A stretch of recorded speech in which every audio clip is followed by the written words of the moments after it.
Perintah Kaisar Naga. Audiobook novel silat. Episode 273. Dev mengangguk, dan mengeluarkan setetes darah dari tengah alisnya, dan meneteskannya ke tablet batu giok. Diiringi dengan menetesnya esensi darah, tablet giok itu tiba-tiba bergetar, lalu embusan udara hitam keluar dari token giok, disertai dengan suara hantu dan serigala yang melolong, terdengar sangat menakutkan. Saat ini, penglihatan langit dan bumi terbit, awan tebal, dan langit langsung suram, disertai guntur. Pusaran hitam terus berputar di udara. Apa yang terjadi di sini? Melihat ini, Dev mengerutkan keningnya dengan cepat. Walton jelas tidak mengharapkan penglihatan seperti itu muncul, matanya membelalak, dan wajahnya penuh ketidakpercayaan. Pada saat ini, semua orang tercengang. Itu hanya token batu giok, dan setelah meneteskan setetes darah, itu akan menghasilkan penglihatan yang begitu kejam. Tuan Chen, cepat simpan token giok itu. Tiba-tiba, Walton berteriak. Dev buru-buru menutupi token giok dengan kedua tangan, lalu melemparkannya ke cincin penyimpanan.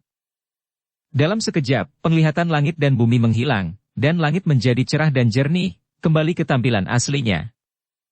Ini sangat kejam, bagaimana bisa ada energi sihir di tablet giok ini? Dev mengerutkan kening dan melihat ke Walton. Jelas, Walton tahu sesuatu, kalau tidak, dia tidak akan membiarkannya meneteskan darah. Walton hendak menjelaskan, tapi tiba-tiba 3 bayangan hitam terbang lewat dari kejauhan, dan dalam sekejap mata, ketiga bayangan ini sudah tiba di depan Dev dan yang lainnya. Ketiganya memandang Dev dan yang lainnya, dan kemudian tanpa basa-basi memeriksa satu persatu Dev dan yang lainnya dengan perasaan spiritual mereka. Anda harus tahu bahwa penyelidikan tanpa basa-basi semacam ini dengan indera spiritual adalah yang paling membuat orang merasa jijik, dan mungkin ada pertarungan. Tapi ketiga orang ini tidak takut sama sekali. Mereka begitu saja menatap Dev dan yang lainnya, dan terus menyelidiki dengan perasaan spiritual mereka. Merasakan aura kuat yang terpancar dari mereka bertiga, meskipun pihak lain begitu tidak sopan, Dev dan yang lainnya tidak berani berbicara, Walton dan ketiga pencuri hantu itu bahkan sedikit menundukkan kepala, tidak berani untuk berbicara. Siapa kamu? Apakah ada sesuatu yang baru saja terjadi di sini? Salah satu lelaki tua itu bertanya dengan dingin.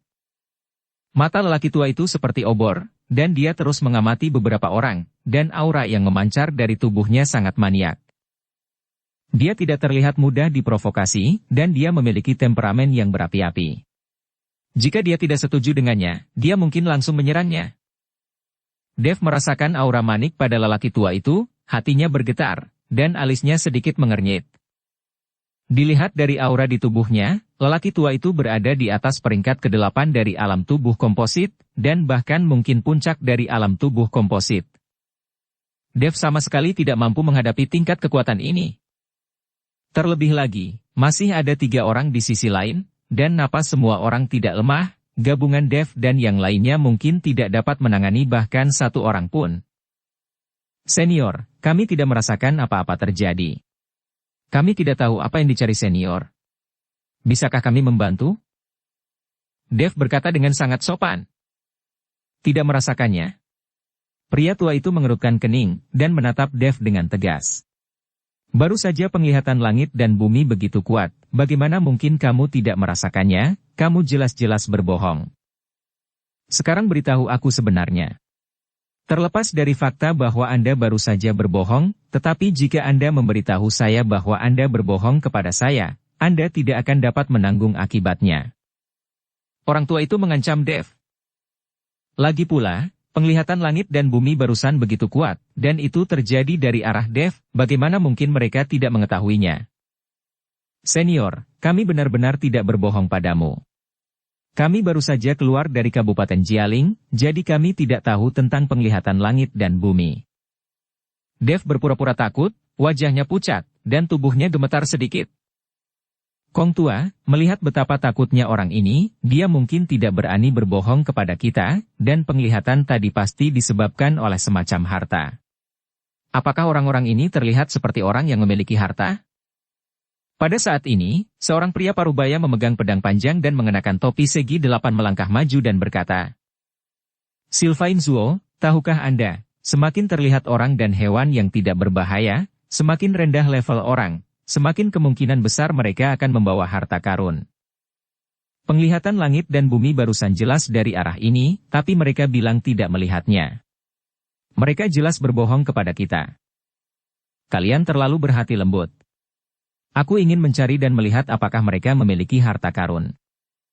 Setelah Kong Tua selesai berbicara, dia melihat Dev dan berkata, "Kalian berdiri berbaris untukku, lalu buka pakaianmu untuk aku periksa, dan keluarkan semua senjata ajaib yang tersimpan di tubuhmu." Begitu Dev mendengar bahwa pihak lain ingin menggeledah tubuh dan memeriksa cincin penyimpanan, ekspresinya menjadi sedikit jelek. Anda harus tahu bahwa Dev memiliki banyak harta di cincin penyimpanan. Jika dia memeriksanya, dia pasti akan merebut mereka. "Senior, ini tidak benar, dan kita punya gadis di sini." Dev menekan amarah di hatinya, dan berkata dengan sopan, "Ada apa dengan gadis itu? Saya telah melihat terlalu banyak gadis. Selama saya selesai memeriksa, jika tidak ada, saya akan membiarkan Anda pergi. Aku tidak akan melakukan apapun pada gadis ini, lihat saja tubuhnya, dan tidak akan ada yang hilang. Jangan banyak alasan, cepat buka bajumu," kata Kong Tua dengan kasar dan tidak masuk akal. Mendengar apa yang dikatakan Kong Tua, Ruby tersipu, memelototi Kong Tua dan berkata, "Kamu tua dan orang yang tidak bermoral?" Kalimat ini langsung membuat mata Kong Tua dingin, dan paksaan melesat seperti tsunami, langsung menuju Ruby. Melihat ini, ekspresi Ruby berubah drastis. Dia tidak menyangka bahwa sepatah kata dari kemarahannya akan menyebabkan kematiannya. Orang tua ini terlalu tidak masuk akal.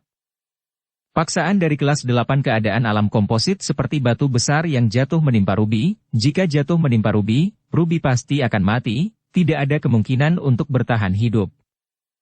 Ketika Dev melihat bahwa Kong Tua akan membunuh Ruby bahkan jika dia tidak setuju dengannya, dia sangat marah. Bahkan jika dia tahu dia tidak bisa menang, Dev tidak mungkin membiarkan Ruby mati secara tragis di depannya dan tetap acuh tak acuh.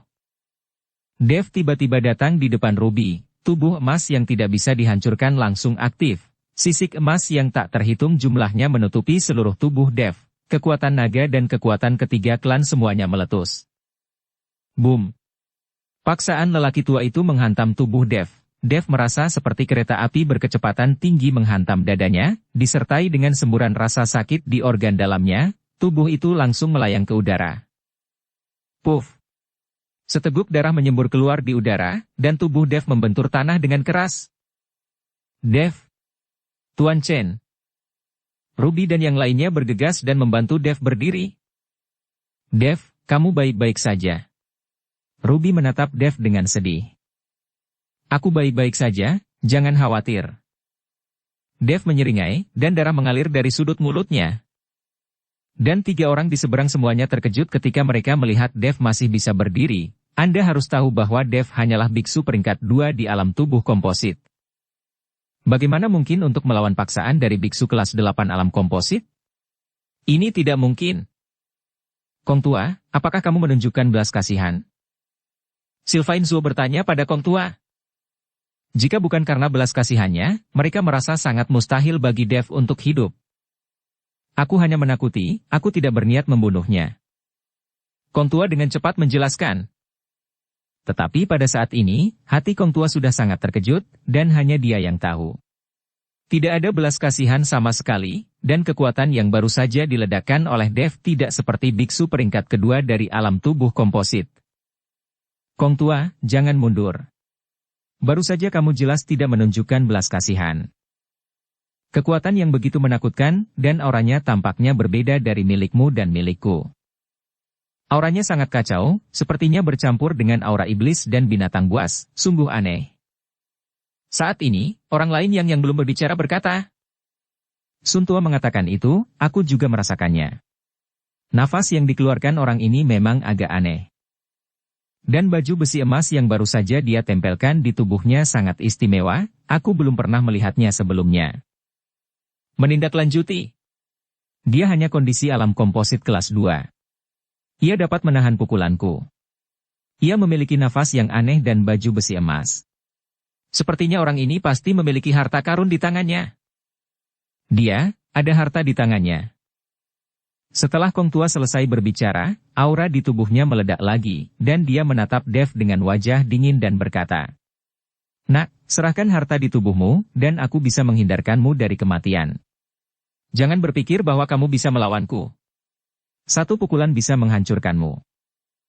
Aku bisa menghancurkanmu sampai mati kapan saja, sebaiknya kamu lebih sadar akan urusan saat ini." Dev memandangi tatapan serakah dari Kong Tua, matanya berkedip-kedip. "Seperti yang saya katakan, kami tidak memiliki harta. Jika Anda bersikeras untuk tidak membiarkan kami pergi, maka saya harus melawan, bertarung," kata Dev dengan mata tegas. "Bertarung?" Kong Tua terkejut, dan kemudian dia tertawa keras. "Dengan apa kamu bisa melawan kami? Apakah kamu ingin menggunakan kekuatanmu sebagai peringkat kedua dari alam tubuh komposit?" "Ruby, kalian semua mundur." Dev meminta Ruby dan lainnya mundur. Ruby tidak tahu apa yang akan dilakukan Dev, tetapi dia dengan patuh memimpin beberapa orang untuk mundur. Setelah Ruby dan yang lainnya mundur, mata Dev langsung memerah, dan kemudian setetes darah keluar dari dahinya. Setetes darah itu berubah menjadi kabut merah darah, menyelimuti tubuh Dev. Di bawah kabut merah darah, tubuh Dev mulai membengkak terus-menerus. Dev tahu bahwa dia harus menunjukkan posturnya yang putus asa sekarang, jika tidak, dia tidak akan bisa menghalangi lawan sama sekali. Karena celah kekuatan terlalu besar, jika orang-orang ini diizinkan mengambil cincin penyimpanan, Dev tahu bahwa mereka pasti akan mati. Lagi pula, harta karun di cincin penyimpanan itu sudah cukup bagi siapa saja untuk menjadi gila. "Nak, apakah kamu ingin meledakkan dirimu sendiri?" Kong Tua sedikit mengernyit saat melihat postur Dev. "Itu benar, karena kamu mendorongku begitu keras, maka aku hanya bisa bertarung dengan kematian." Dev mengangguk dan berkata, Nak, kamu terlalu sombong. Bahkan jika kamu meledakkan dirimu sendiri, apakah kamu pikir kamu bisa menyakiti kami?" Kong Tua tersenyum dengan dingin, tidak takut sama sekali. "Benarkah? Jika itu bisa menyakitimu, maka cobalah." Saat dia mengatakan itu, aura menakutkan di tubuh Dev meletus lagi, dan kabut berdarah langsung menyelimuti 3 orang di sisi yang berlawanan. Merasakan aura Dev, mengetahui bahwa Dev benar-benar datang, ekspresi Kong Tua juga berubah. "Adik, jangan khawatir, kami bertiga bukan orang jahat, dan kami tidak punya niat jahat." Hanya saja Kong Tua pemarah. "Kami hanya ingin tahu benda apa yang bisa menghasilkan penglihatan langit dan bumi. Karena kamu tidak tahu, lupakan saja." Melihat ini, Sun Tua buru-buru mengikuti Dev dan berkata, iya, kami tidak mengenal satu sama lain. Jika kami tidak memiliki keluhan atau permusuhan, kami akan meledakkan diri pada pertemuan pertama dan melukai kedua belah pihak. Mengapa repot-repot?" Sylvain Zuok juga buru-buru berdiri untuk memuluskan hal-hal terlebih dahulu. "Beberapa senior, kami semua adalah junior yang tidak dikenal, dan kami tidak ingin menimbulkan masalah, tetapi jika seseorang mendorong kami dengan keras, maka kami hanya bisa mengakhiri semuanya." Dev tahu bahwa pihak lain memberinya langkah mundur, dan Dev tidak benar-benar ingin meledakkan dirinya sendiri. "Ayo lupakan saja." Orang tua itu menghibur Dev. Melihat ini, Dev menahan napas, dan dia kembali. Tapi wajah Kong Tua itu sangat jelek, dan dia menatap Dev, jelas tidak menyerah. Masih ada perasaan malu, lagi pula, dia adalah biksu kelas 8 yang bermartabat alam komposit, tapi ditakuti oleh biksu kelas 2 alam komposit, yang terlalu memalukan. "Nak, demi keduanya mereka, aku membiarkanmu pergi." "Nima, tapi kamu adalah orang pertama yang berani mengancamku, tunggu dan lihat saja." Kong Tua menggertakkan giginya, dan berkata kepada Dev. Dev sedikit mengernyit, merasa sedikit bingung di hatinya saat ini, jika dia menjadi sasaran orang tua ini di sepanjang jalan, itu pasti akan sia-sia. Nada yang besar. Segera setelah Kong Tua itu selesai berbicara, sesosok tiba-tiba muncul di depan mereka. "Tuan Yan." Dev sangat gembira ketika melihat Tuan Yan datang. Dan dia buru-buru memberi hormat. "Tuan Yan." Saat ini, kesombongan di wajah Kong Tua itu hilang. "Dev, apa yang terjadi?" Tuan Yan bertanya kepada Dev. Dev memberitahu Tuan Yan apa yang terjadi. Ketika Tuan Yan mendengar ini, dia mengerutkan kening dan berkata, Beraninya kalian bertiga merampok di depan gerbang Kabupaten Jialing? Apakah ini mengabaikan Kabupaten Jialing saya? Kamu masih ingin melepas pakaian mereka dan melakukan penggeledahan tubuh mereka. Kamu pikir kamu siapa? Bahkan jika seseorang datang ke Kabupaten Jialing kami tidak meminta penggeledahan tubuh. Kamu masih baik-baik saja. Kamu membuat suasana hatiku buruk. Kata Tuan Yan, berjalan di depan Kong Tua, memberi dia tamparan di wajah. Dengan tamparan ini, Kong Tua yang ditampar separuh wajahnya langsung memerah, tetapi dia bahkan tidak berani kentut. Melihat ini, dua lainnya buru-buru menjelaskan kepada Tuan Yan. Tuan Yan, kami tidak memeriksa adik laki-laki itu, Anda bisa bertanya, kami tidak melakukan apa-apa. Kong Tuan seperti anak kecil yang dimarahi. Tampilan sombong tadi sudah tidak ada lagi. Melihat pemandangan ini, Dev tidak tahu harus tertawa atau menangis. Inilah dunia surga dan manusia, inilah hukum rimba. Tetapi dia bahkan tidak berani kentut. Di hadapan kekuatan absolut, orang yang sombong juga akan menjadi penurut. Keluar dari sini segera, jika aku mengetahui bahwa kamu berani merampok di sekitar Kabupaten Jialing, aku akan membuat kalian semua mati. Kata Tuan Yan dengan dingin. Baik, baik. Setelah selesai berbicara, mereka bertiga lari tanpa melihat ke belakang. Tuan Yan, terima kasih banyak, saya tidak berharap Anda datang tepat waktu. Dev melangkah maju untuk berterima kasih padanya. Saya juga tertarik dengan penglihatan itu. Ada energi iblis yang begitu kuat dalam penglihatan itu. Mungkinkah itu dari sesuatu di tangan Anda? Tanya Tuan Yan. Itu adalah token giok harta karun. Itu baru saja mengenali pemiliknya dengan setetes darahku, dan kemudian penglihatan itu muncul. Dev berkata dengan jujur. Dia tidak takut Tuan Yan akan merebut barang-barangnya. Lagi pula, mereka sekarang berada di kapal yang sama, dan tidak mungkin Tuan Yan menyentuhnya. Tampaknya token giok itu bukan hanya kunci harta karun. Kamu harus lebih berhati-hati di jalan. Jika kamu meninggalkan wilayah Kabupaten Jialing, aku tidak akan bisa lagi melindungimu. Tuan Yan mengingatkan. Terima kasih Tuan Yan telah mengingatkan saya akan memperhatikan. Dev mengangguk. Tuan Yan pergi, dan Dev dan yang lainnya juga buru-buru meninggalkan tempat ini. Penglihatan tadi pasti menarik orang lain, dan akan ada masalah yang tidak perlu saat itu. Walton, apa yang terjadi dengan token giok ini? Bagaimana mungkin ada energi sihir yang begitu kuat?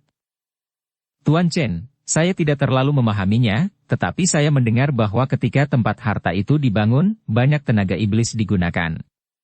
Lagi pula, iblis pada waktu itu sudah menjadi tikus jalanan.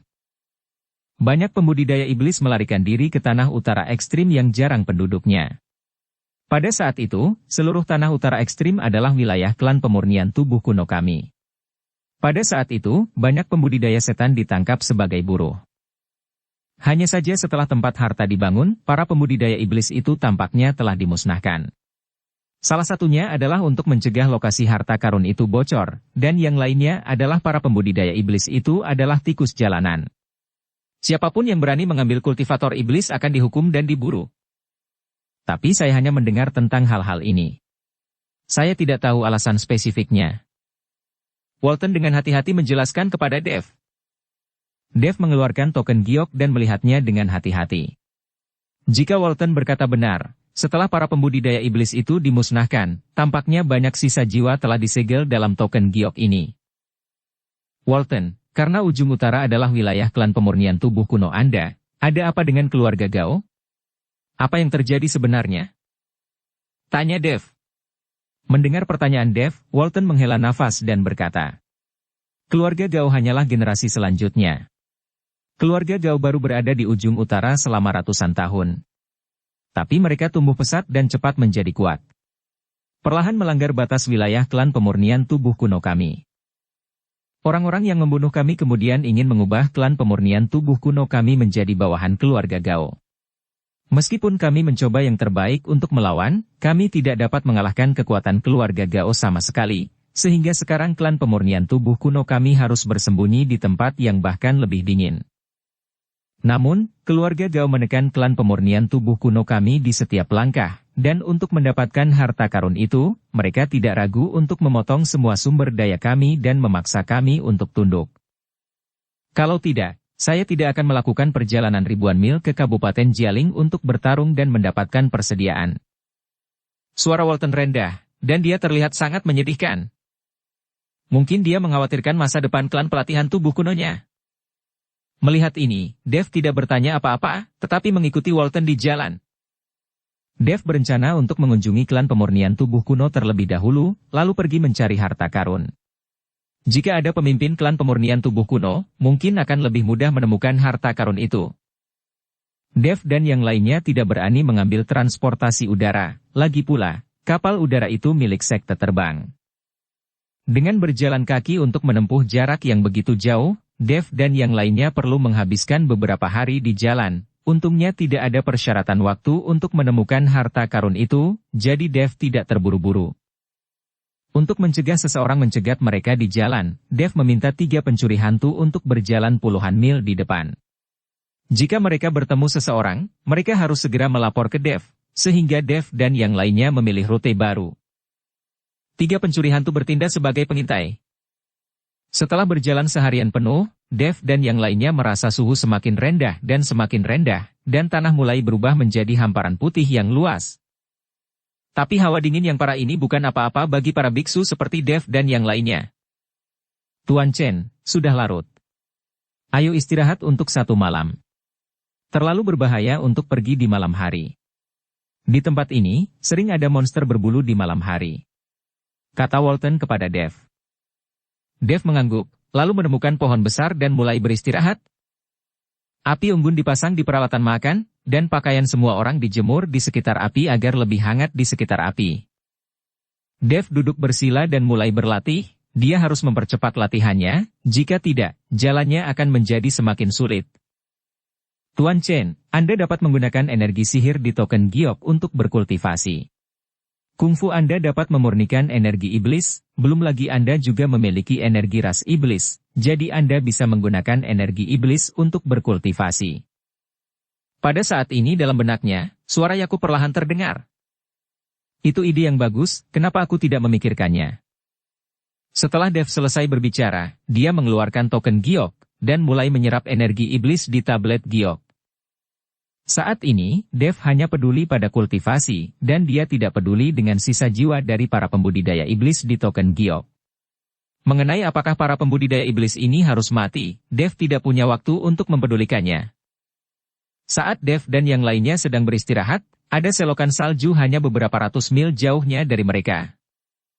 Gilbert Gao dan semua orang dari keluarga Gao sedang beristirahat. Kakak kedua, kali ini kakak memintamu keluar bersamaku untuk menghentikan Walton dan menangkapnya. Bagus untukmu, biarkan aku pergi ke Kabupaten Jialing sendirian dan dipukuli, sementara kamu pergi mengejar 3 gadis kecil. Sekarang Walton itu hilang, dan jika kita tidak dapat menemukannya, bagaimana kita bisa menemukan harta karun klan pemurnian tubuh kuno? Jika kita kembali seperti ini, kakak tertua pasti akan menyalahkan kita. Kata Goran Gao kepada Gilbert Gao dengan sangat tidak puas. Diam. Sampah. Kamu memang sampah, tapi kamu menyalahkanku. Kamu dipukuli oleh biksu kelas 2, dan kamu masih punya muka untuk mengatakan itu di sini. Tidak perlu menjelaskan kepada kakak pertama.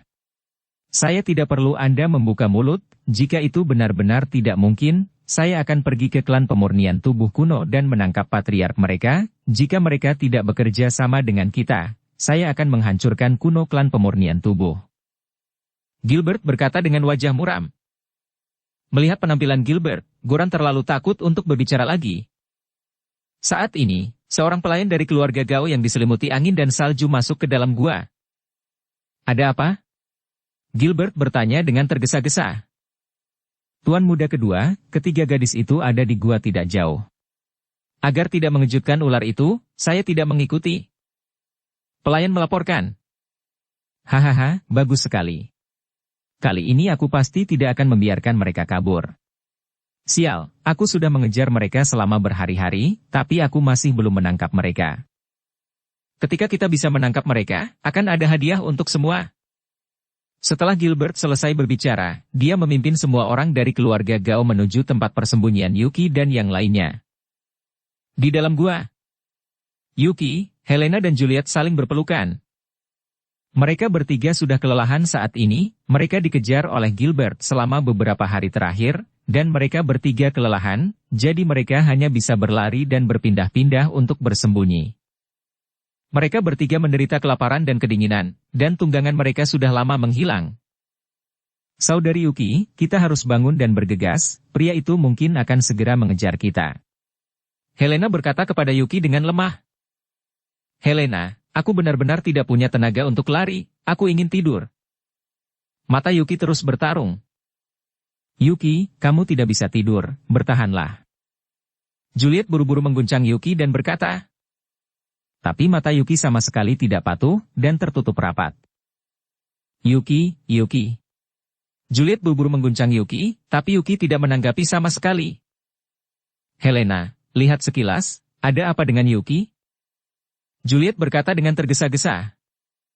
Melihat ini, Helena bergegas menyelidiki Yuki, tetapi setelah penyelidikan ini, Helena tiba-tiba menjadi pucat karena ketakutan. Itu rusak, aura saudari Yuki lemah, dan jiwa kehidupan di tubuhnya mulai menghilang.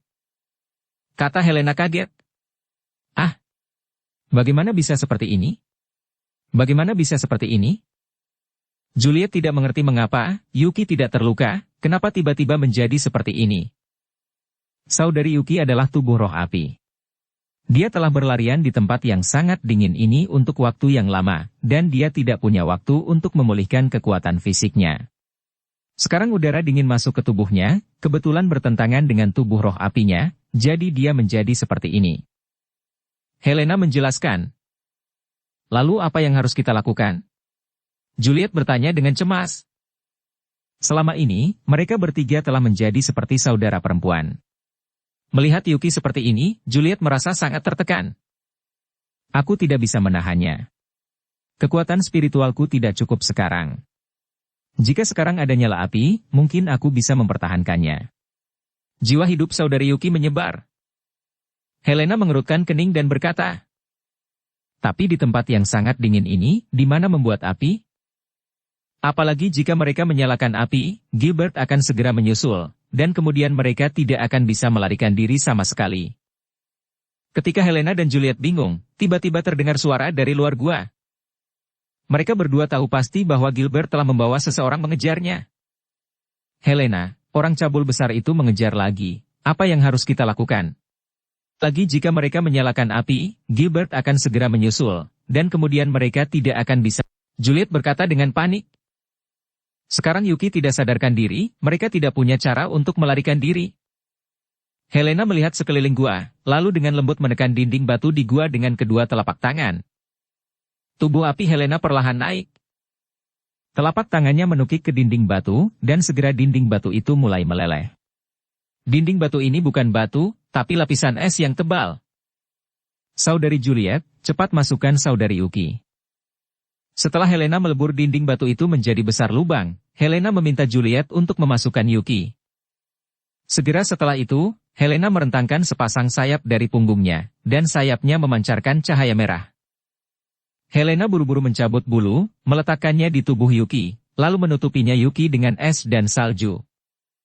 Cuaca yang sangat dingin dengan cepat membekukan Yuki di dalam. Melihat dari luar, mustahil untuk melihat masih ada kehidupan seseorang di dalam dinding batu. Kamu akan tetap hidup. Helena melirik Yuki, lalu lari keluar gua bersama Juliet. Keduanya ingin memikat Gilbert dan yang lainnya ke tempat lain. Setelah Helena dan Juliet melarikan diri dari gua, Gilbert tidak jauh darinya menemukan. Sial, kalian ingin lari? Cepat kejar mereka. Gilbert memimpin anak buahnya untuk mengejar Helena dan Juliet dengan cepat.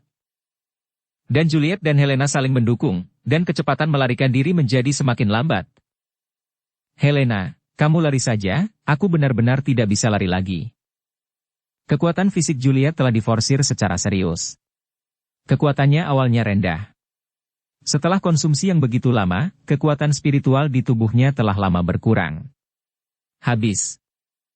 Saudari Juliet, dengan kegigihan. Helena menarik Juliet. Tinggalkan aku sendiri.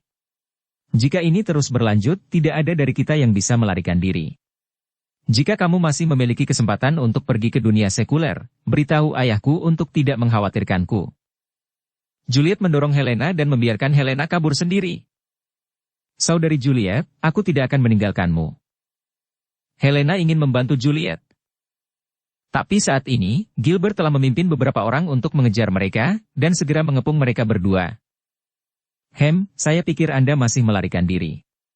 Seperti yang saya katakan, tidak ada yang bisa lepas dari genggaman saya di sini. Gilbert menatap Helena dan Juliet, dan mengangkat mulutnya. Sudah kubilang, jika kamu menyentuh kami, kamu akan menyesalinya, tuanku tidak akan membiarkanmu pergi.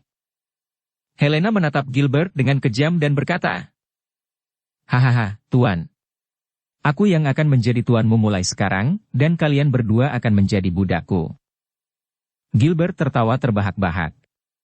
Dia tidak menyangka Helena menyukai hal seperti pemilik ini, dan dia bahkan mulai bermain peran sebagai pemilik. Gilbert bahkan tidak tahu bahwa Helena adalah binatang suci Phoenix Api. Mendengar kata-kata Gilbert, Helena dan Juliet saling memandang dengan cara yang sama, lalu berkata, lebih baik kami mati, kami tidak akan membiarkanmu menyentuh kami. Setelah selesai berbicara, nafas Helena dan Juliet tiba-tiba menyerbu masuk, dan langsung mulai meledakkan diri sendiri. Mau mati? Tidak semudah itu. Begitu Gilbert melambaikan tangannya, keluarga Gao segera melangkah maju dan langsung mengendalikan Helena dan Juliet. Tak satu pun dari mereka yang bisa meledakkan diri. Lagi pula, celah kekuatannya terlalu besar, Helena dan yang lainnya ingin meledakkan diri adalah harapan yang luar biasa. Katakan, di mana gadis satunya? Gilbert bertanya pada Helena dan Juliet. Tapi mereka berdua tidak berbicara sama sekali, mereka menatap tajam ke arah Gilbert. Tuan muda kedua, kurasa gadis satu lagi masih di dalam gua. Kata seorang anggota keluarga Gao. Pergi dan cari untukku. Gilbert meminta anak buahnya untuk mencari. Hanya saja orang-orang ini sudah lama mencari di dalam gua, tetapi mereka tidak melihat Yuki. Kakak, mungkin gadis itu sudah lama kabur. Dua wanita sudah cukup untuk kamu mainkan. Ayo cepat kembali, atau kakak tertua akan marah. Goran mendesak Gilbert. Oke, ayo kembali, tapi setelah kita kembali, jangan bicara omong kosong dengan kakak, apakah kamu paham? Gilbert mendesak Goran. Dimengerti. Goran mengangguk tak berdaya. Segera, Gilbert pergi dengan Helena dan Juliet yang ditangkap. Tidak lama setelah Gilbert dan yang lainnya pergi, seorang pria berjubah hitam lewat. Saat melewati lubang, sosoknya jelas berhenti. Segera setelah itu, tubuh itu menghilang dalam sekejap, dan masuk ke dalam gua. Setelah melihat sekeliling, pria berbaju hitam itu melihat ke tempat beku Yuki, melambaikan telapak tangannya, dan dua nyala api langsung menyala. Tempat beku mulai mencair, dan Yuki terlihat. Bulu api? Ada bulu binatang seperti itu di tempat ini? Pria berbaju hitam itu menyingkirkan bulu api itu, lalu memeriksa tubuh Yuki. Dia masih hidup, tubuh roh api, benar-benar fisik yang langka. Hahaha, Tuhan membantuku, Tuhan membantuku. Pria berbaju hitam itu tertawa terbahak-bahak. Setelah selesai berbicara, pria berbaju hitam itu langsung membawa Yuki, lalu menghilang dengan cepat. Setelah pria berjubah hitam itu pergi, gua kembali tenang, dan lubang yang dalam perlahan membeku lagi di angin dan salju. Sepertinya tidak ada yang pernah ke sini. Dukung channel Novel Silat dengan subscribe, follow, like, komen dan share. Angin dan salju masih melolong. Tuan Chen, menurut kecepatan kita saat ini, kita dapat mencapai tanah klan kami dalam 3 hari. Walton mengikuti Dev dan berkata. Setelah istirahat malam, Dev dan yang lainnya mulai melanjutkan perjalanan mereka. Untungnya, mereka semua adalah biksu. Dingin dan badai salju yang parah tidak menghalangi mereka sama sekali. Kami mencoba yang terbaik untuk memilih tempat-tempat terpencil untuk bepergian untuk menghindari masalah yang tidak perlu. Dev juga tahu bahwa banyak orang akan datang ke sini untuk mencari harta karun. Jika mereka bertemu musuh, itu akan merepotkan. Segera, Dev dan yang lainnya melewati sebuah gua, dan disinilah Yuki dan yang lainnya bersembunyi kemarin. Saat dia melewati gua, Dev tiba-tiba berhenti di jalurnya, menatap kosong ke gua. Dev, ada apa? Melihat ini, Ruby buru-buru bertanya. Dev tidak berbicara, tetapi sedikit mengernyit dan berjalan perlahan menuju gua. Melihat ini, yang lain buru-buru mengikuti. Ketika dia masuk ke dalam gua, dia menemukan bahwa tidak ada apa-apa di dalam gua, tidak ada apa-apa. Tuan Chen, apa yang kamu cari? Walton bertanya dengan rasa ingin tahu. Ini sangat akrab, mereka pernah tinggal di sini. Wajah Dev sedikit bersemangat. Siapa? Siapa yang tinggal di sini? Ruby bertanya. Dev tidak berbicara, dan dengan lembut menopang dinding batu dengan kedua tangan, merasakan nafas yang sudah lama hilang. Sebelum dia menyadarinya, air mata Dev mengalir di wajahnya. Setelah tiba di alam surgawi, Dev tidak pernah menyerah mencari Yuki dan yang lainnya. Tetapi dunia surga dan manusia sangat luas, dan menemukan seseorang lebih sulit daripada menemukan jarum di tumpukan jerami. Tapi sekarang, untuk pertama kalinya, Dev merasakan aura Yuki dan Helena. Nafasnya untuk mereka berdua begitu akrab. Melihat Dev seperti itu, Ruby tiba-tiba menyadari, dan dengan lembut melangkah maju untuk menyeka air mata Dev dan berkata, Dev, apakah kamu berbicara tentang gadis-gadis itu? Ruby tahu bahwa Dev masih memiliki teman perempuan. Teman perempuannya juga ada di dunia surga dan manusia, tetapi mereka terpisah dan tidak dapat ditemukan. Ke air mata Dev dan berkata, Dev, apakah kamu berbicara tentang gadis-gadis itu? Dev telah memberitahu Ruby semua tentang itu, lagi pula, mereka berdua sudah menjadi satu tubuh, jadi tidak ada yang disembunyikan. Tapi Ruby Liu tidak peduli sama sekali, tidak peduli berapa banyak wanita yang dimiliki Dev, dia akan senang menjadi salah satu dari mereka. Dev, karena kamu bisa merasakan aura mereka di sini, itu membuktikan bahwa mereka belum pergi dari sini untuk waktu yang lama. Mungkin kita bisa menemukan mereka jika kita mencarinya. Ruby menghibur Dev. Pada saat ini, Walton di samping tercengang, mereka tidak mengerti mengapa Dev menangis, dan bahkan kurang mengerti mengapa Ruby meminta Dev untuk menemukan gadis-gadis itu. Walton hanya tahu bahwa hubungan antara Dev dan Ruby pasti luar biasa, keduanya pasti sepasang kekasih. Tapi bagaimana mungkin seorang kekasih masih menginginkan kekasihnya mencari gadis lain? 3 pencuri hantu.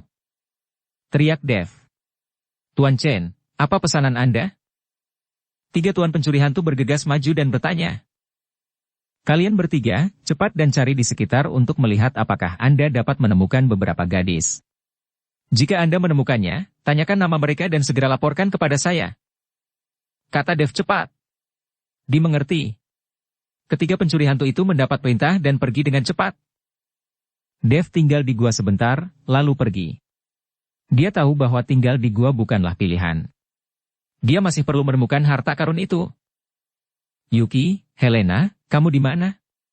Semoga kalian tidak dalam bahaya. Dev diam-diam berdoa di dalam hatinya, berdoa agar Yuki dan Helena tidak berada dalam bahaya. Tapi kali ini, aura kedua orang itu terasa di dalam gua, yang membuktikan bahwa mereka masih hidup dan nyawa mereka tidak dalam bahaya. Dev dan yang lainnya melanjutkan perjalanan mereka, tetapi untuk waktu yang lama, ketiga pencuri hantu tidak menemukan Yuki dan yang lainnya. Dev hanya bisa memilih untuk beristirahat dan menunggu kabar dari 3 pencuri hantu. Lagi pula, bepergian di lingkungan yang begitu keras menghabiskan banyak energi spiritual. Tetapi ketika Dev dan yang lainnya hendak istirahat, tiba-tiba sesosok tubuh yang tidak jauh berlari ke arah mereka dengan panik. Ketika Dev dan yang lainnya melihat ini, mereka langsung mengerutkan kening, dan segera memasang posisi bertahan. Ini adalah orang pertama yang mereka temui setelah mereka memasuki ujung utara. Walton memilih rute yang sangat tersembunyi, tetapi dia tidak ingin bertemu siapapun lagi. Segera, sosok itu semakin dekat dan dekat, baru kemudian Dev dan yang lainnya melihat ada binatang buas yang mengejar di belakang pria ini. Binatang itu sangat besar dan ditutupi rambut putih. Dengan setiap langkah yang diambilnya, ia dapat membuat beberapa pemecah es di tanah. Semuanya hati-hati, ini monster beruang es. Kata Walton buru-buru. Pada saat ini, sosok itu telah datang ke depan, setelah melihat Dev dan yang lainnya, dia langsung berkata dengan gembira di dalam hatinya. Saudaraku, tolong aku, tolong aku. Dev melihat lebih dekat dan menemukan bahwa orang ini sebenarnya adalah Barney Yuan yang menyapanya saat membeli peta harta karun dari Watt. Tubuh besar Barney Yuan diselimuti angin dan embun beku saat ini, dan dia terus meminta bantuan kepada Dev. Barney berada di peringkat kelima dari alam tubuh komposit, dan monster beruang es di belakangnya juga berada di peringkat kelima dari alam tubuh komposit. Meskipun mereka memiliki tingkat kultivasi yang sama, kekuatan monster yang sebenarnya umumnya lebih kuat. Selain itu, ujung utara adalah wilayah kekuasaan monster beruang es, jadi Barney tidak punya pilihan selain melarikan diri. Orang ini sangat jahat, dia telah menarik monster beruang es ke arah kita. Melihat ini, Walton berkata dengan marah. Perlu diketahui bahwa monster beruang es peringkat kelima alam komposit ini, diperkirakan akan sangat sulit untuk dihadapi bersama. Lagi pula, orang-orang ini tidak kuat, dan tidak ada yang melampaui peringkat kelima dari alam tubuh komposit. Saudaraku, selamatkan aku, selamatkan aku. Berlari di depan Dev, Barney berkata dengan terengah-engah. Kamu bajingan, kamu berada di tahap kelima dari alam komposit, dan kamu tidak bisa mengalahkan monster beruang es. Sekarang datang ke sini untuk membiarkan kami yang tidak sekuat Anda untuk menyelamatkan Anda. Bukankah kamu sengaja menyakiti kami? Walton berteriak pada Barney dengan sangat tidak puas. Barney tersipu, lalu memandang Dev dan yang lainnya, dan menemukan bahwa mereka semua berada di peringkat kedua dan ketiga dari alam tubuh komposit, dan tidak ada yang mengungguli dia. Maaf, aku akan memancing monster beruang es itu pergi sekarang. Barney meminta maaf, lalu tiba-tiba mengayunkan telapak tangannya, mencambuk angin dan salju, lalu berlari ke arah lain. Kakak Yuan, mundurlah. Kamu bukan lawan dari beruang es ini. Kamu akan dimakan cepat atau lambat, jadi biarkan aku menghadapinya. Dev menghentikan Barney. Kamu? Barney tampak bingung. Bagaimana bisa Dev, yang berada di tingkat kedua dari alam tubuh komposit bisa mengalahkan monster beruang es di tingkat kelima dari alam tubuh komposit? Terlebih lagi, di tanah paling utara ini, monster beruang es masih memiliki bonus kekuatan. Sudah pasti Dev bukan lawan. Saudaraku, aku menghargai kebaikanmu, tetapi dengan kekuatanmu, aku takut monster beruang es akan menamparmu sampai mati. Cepat lari untuk hidupmu, kata Barney, dan berlari ke samping. Tapi setelah berlari 2 langkah, dengan raungan monster beruang es, seluruh tubuhnya langsung berlari menuju Barney. Tiba-tiba Barney menjadi pucat karena ketakutan, mengangkat telapak tangannya dan mendorong ke depan, mencoba untuk memblokir serangan monster beruang es. Tapi tubuh besar monster beruang es, ditambah dengan embun beku yang tak terhitung menutupi tubuhnya, kali ini Barney bahkan tidak tahu harus berbuat apa. Dia tidak bisa menghentikannya. Pada saat kritis ini, Dev tiba-tiba muncul dan mendorong Barney ke samping. Dan dia mengeluarkan pedang pembunuh naga dengan satu tangan, dan cahaya pedang yang terang tiba-tiba menyembur keluar. San. Dev mengeluarkan suara rendah, kecemerlangan tak berujung mekar dari pedang pembunuh naga, dan langit langsung menyala. Boom. Cahaya pedang menari-nari dengan liar di seluruh langit, menderu dan menebas ke arah monster beruang es. Melihat ini, monster beruang es mengeluarkan raungan yang memekakkan telinga, hembusan angin dan embun beku keluar dari tubuhnya, dan bergegas menuju cahaya pedang. Barney melihat pedang Dev dan tertegun. Dia tidak pernah berpikir bahwa Dev, yang hanya berada di peringkat kedua dari alam tubuh komposit, dapat melepaskan pedang yang begitu kuat. Bahkan Walton dan yang lainnya terkejut, lagi pula, mereka belum pernah melihat kekuatan sejati Dev. Saat monster beruang es itu menyerbu ke arah cahaya pedang yang memenuhi langit, kerucut es meledak dari tubuhnya. Kerucut es ini seperti peluru, menuju ke arah Dev dengan cepat. Dengan jentikan ringan di pergelangan tangan Dev, kerucut es langsung berubah menjadi bubuk dan tersebar seperti kepingan salju. Melihat ini, monster beruang es menghentikan sosoknya yang menerkam seketika, lalu berbalik dan lari. Monster beruang es ini sepertinya merasakan bahaya. Ia tahu bahwa orang di depannya tidak mudah untuk dihadapi. Kamu masih ingin lari? Dev mencibir, dan melompat. Pedang pembunuh naga di tangannya terayun ke bawah, dan cahaya pedang yang terang ditembakkan. Monster beruang es bahkan tidak punya waktu untuk berteriak, dan dipotong menjadi 2 oleh cahaya pedang yang tajam dalam sekejap. Segera setelah itu, Dev melambaikan telapak tangannya, dan pil binatang yang penuh dengan energi spiritual jatuh ke tangan Dev. Melihat monster beruang es yang dipotong menjadi dua oleh pedang, semua orang tercengang. Terutama Barney yang masih belum pulih dari keterkejutannya. Ayo kita kemon. Dev mengikuti Walton dan berjalan maju. Setelah berjalan beberapa langkah, Barney sadar dan buru-buru mengejarnya. Tuan Chen, tunggu sebentar, tunggu sebentar. Barney berteriak keras. Apakah ada hal lain yang kamu butuhkan? Dev bertanya. Tuan Chen, Anda juga mencari harta karun, kita bisa pergi bersama. Meskipun Anda memiliki peta harta karun, tetapi Anda tidak dapat menemukan harta karun itu, Anda memerlukan kunci khusus untuk membuka harta karun itu. Jika kamu tidak memiliki kunci, kamu tidak bisa masuk ke tempat harta karun itu sama sekali. Barney berbisik kepada Dev. Dev terkejut ketika mendengarnya. Dia tidak menyangka Barney tahu bahwa harta itu membutuhkan kunci untuk membukanya.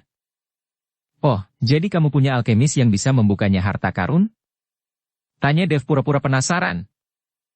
Tentu saja, jika aku tidak memiliki kuncinya, aku juga tidak akan pergi mencari harta karun itu. Kata Barney, dan mengeluarkan token giok dari tangannya. Saya melihat bahwa token giok ini sangat lengkap, dan itu persis sama dengan token giok di tangan Dev. Itu seperti diukir dari cetakan. Melihat token giok di tangan Barney, Dev benar-benar terpana. Dia tidak mengerti apa yang terjadi. Dev melihat ke Walton, berharap Walton bisa menjelaskan pada dirinya mengapa Barney juga memiliki token giok di tangannya juga. Walton juga penuh kebingungan saat ini, dan menggelengkan kepalanya ke arah Dev, sepertinya Walton tidak tahu apa yang sedang terjadi. Kakak Iwan, token giokmu adalah kunci untuk harta karun?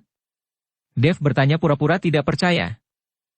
Tentu saja, tanpa benda ini, bahkan jika harta itu ditemukan, tidak mungkin untuk membukanya. Barney berkata dengan tegas. Lalu dari mana kamu mendapatkan benda ini?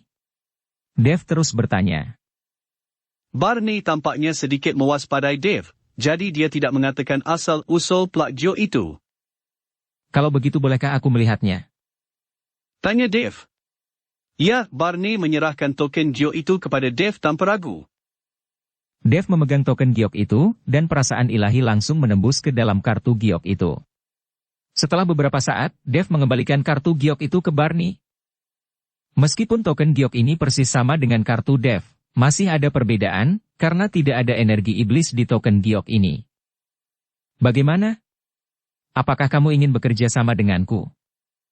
Barney menatap Dev dengan penuh harap dan bertanya. Maaf, saya tidak mencari harta karun, jadi saya tidak bisa bekerja sama dengan Anda. Dev tersenyum ringan. Barney terkejut sesaat, dia tidak menyangka bahwa dia yang sudah mengeluarkan kunci harta karun itu, tetapi Dev masih tidak setuju untuk bekerja sama dengannya. Dev mengajak Walton dan mereka pergi, sementara Barney berdiri diam, sedikit mengernyit. Sungguh pria yang aneh.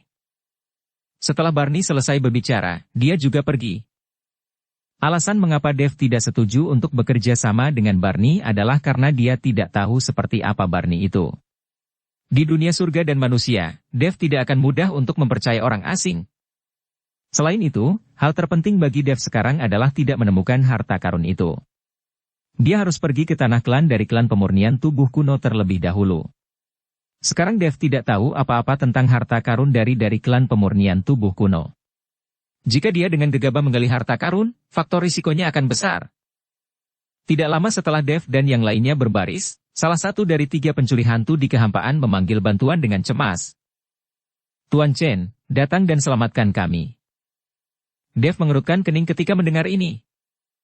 Kalian pergi dulu, aku akan pergi dan melihat. Setelah Dev selesai berbicara, tubuhnya melompat dan menghilang dalam sekejap. Mengikuti arah slip giok transmisi suara, Dev bergegas pergi. 3 pencuri hantu dikirim oleh Dev untuk menemukan Yuki dan yang lainnya, dan mereka tidak terlalu jauh dari Dev dan yang lainnya. Segera, Dev menemukan mereka bertiga. Saat ini, ketiga pencuri hantu itu, wajah semua orang sangat jelek, jelas terluka. Di depan mereka, seorang gadis dengan mantel kulit beruang putih sedang memegang pedang panjang dan menatap mereka dengan dingin. Pada pedang panjang, noda darah merah cerah sudah membeku saat ini. Apa yang terjadi? Dev mengerutkan kening. Tuan Chen, Anda meminta kami untuk mencari 3 gadis, dan kami bertiga mencari kemana-mana, tetapi ketika kami melihat gadis ini di sini, kami berencana untuk menanyakan, apakah itu orang yang Anda cari. Tapi orang ini tidak masuk akal, menyerang kami bertiga begitu saja.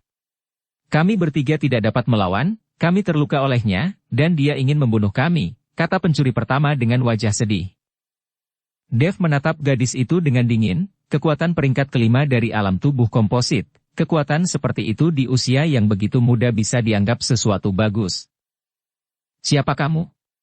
Mengapa kamu menyerang orang-orangku? Mereka tidak memprovokasi kamu, kan? Tanya Dev pada gadis itu dengan wajah muram. Berhentilah berpura-pura, aku tahu kamu pasti di sini untuk fragmen jiwa es. Tapi aku menemukan fragmen jiwa es terlebih dahulu, jadi kamu tidak ingin mengambilnya. Gadis itu menunjuk ke arah Dev dengan pedangnya. Kamu adalah hanya alam tubuh komposit tingkat kedua, kalian tidak akan menjadi lawan saya bahkan jika Anda bergabung, saya menyarankan Anda untuk segera pergi dari sini.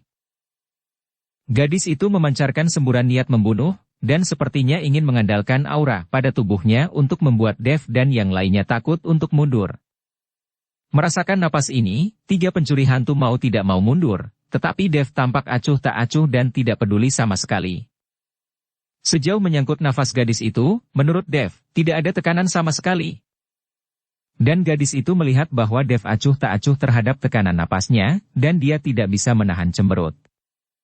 Seorang biksu peringkat kedua dari alam tubuh komposit, tetapi di bawah tekanan napasnya sendiri, wajahnya acuh tak acuh, yang membuktikan bahwa kekuatan Dev pasti lebih tinggi, mungkin Dev menyembunyikan alamnya sendiri. Fragmen jiwa es? Dev terkejut, tetapi kemudian menjelaskan. Saya pikir Anda salah paham, kami tidak tahu apa itu fragmen jiwa es, kami hanya datang untuk mencari seseorang. Juga, kamu terluka parah sekarang, jadi jangan menggunakan energimu lagi. Jika kamu tidak menerima perawatan sekarang, hidup kamu mungkin tidak akan lama lagi. Dev sudah bisa merasakan dari aura gadis itu bahwa pihak lain terluka parah, dan dia baru saja menahannya sekarang. Mengikuti kata-kata Dev, ekspresi gadis itu berubah, dan seteguk darah tiba-tiba keluar. Dengan semburan darah, gadis itu juga jatuh ke belakang dengan keras. Melihat ini, Dev segera bergerak cepat untuk mendukung gadis itu, dan kemudian semburan kekuatan spiritual menembus tubuh gadis itu. Setelah beberapa saat, gadis itu perlahan membuka matanya. Ketika dia melihat bahwa dia sedang berbaring di pelukan Dev, dia segera bangkit untuk menjauhkan diri dari Dev. Apa yang akan kamu lakukan padaku? Gadis itu panik. Jika aku tidak menyelamatkanmu sekarang, kamu akan mati di sini. Kata Dev tanpa daya.